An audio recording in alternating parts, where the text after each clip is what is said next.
tempat duduk yang sudah disediakan. Yuk Adila kembali. Hilmi Mia Audio, terima kasih. Ardila. Peteng rasane ati kang nandang sengiten liyan hanyawan aku kowe lapo katresnan Mas wong ayu tak jaluk ojo seleh katresnan pancene tresno iki Sako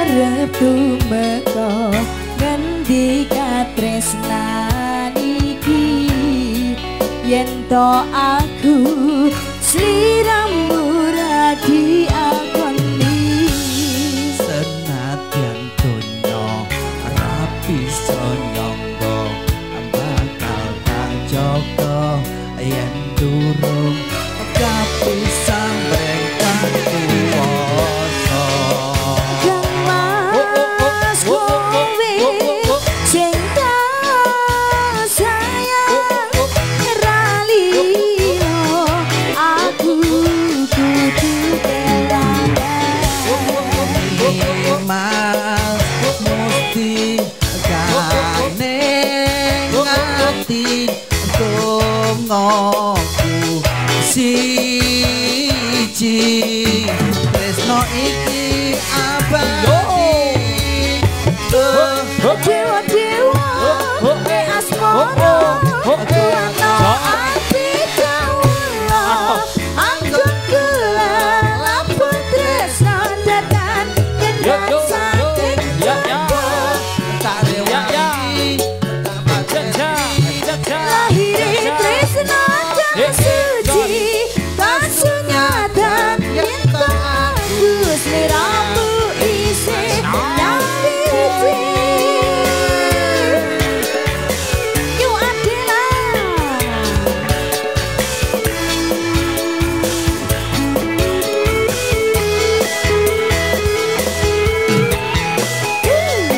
goyang lagi bagus jangan lupa tetap layar ya.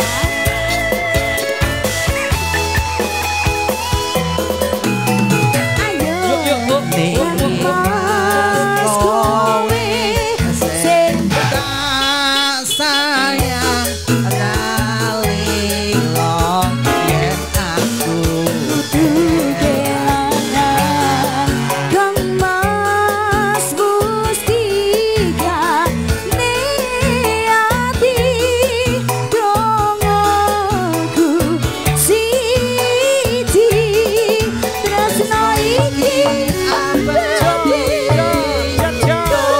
dewa-dewa asmara kuatno ati kawula anggun gelap tresno datan kendhat saking coba tak rewangi tak pateni lahire tresno kang suci kasunyatan yen to aku sliramu isih Hilmi Beauty Audio, terima kasih. sekali lagi Asik. asik-asik Adela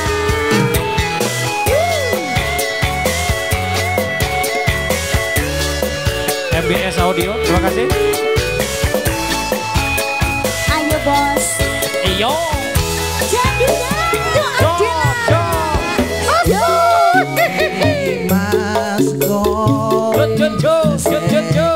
Mas sayang ralilo yen aku Kang Mas Mustika neati dongoku siji tresno iki abadi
Pak Agus. Terima kasih banyak Mbak ya.